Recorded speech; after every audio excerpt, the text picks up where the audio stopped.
हर हर Mahadev 100 challenge रो blog number 84 मुई बाहरी जाई छे आर्थरे निगे स्टार मार्केट के का कहना जी कि निगे इने मैं तुमको देखा में निगे चिकन आ निगे मटन आ माछ सब इने गोटे जगह मिली जासी सब स्टार मार्केट ढुको तब निगे राशन आइटम निको निगे तुन सागर निको निगे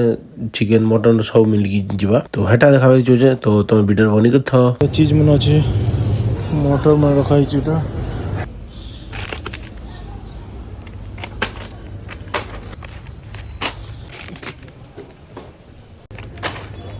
कम पड़ी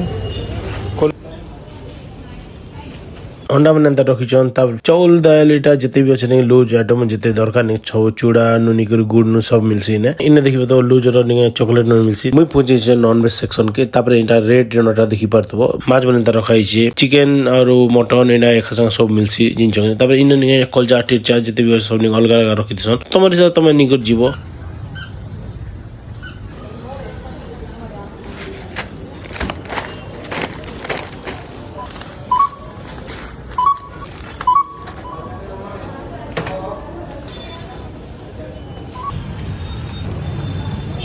तापर मैं बाहरी जासी तो एतकिनो वीडियो थिला वीडियो भल लाइक करबो शेयर करबो कमेंट करो फिर तो न ब्लॉग रे बाय बाय।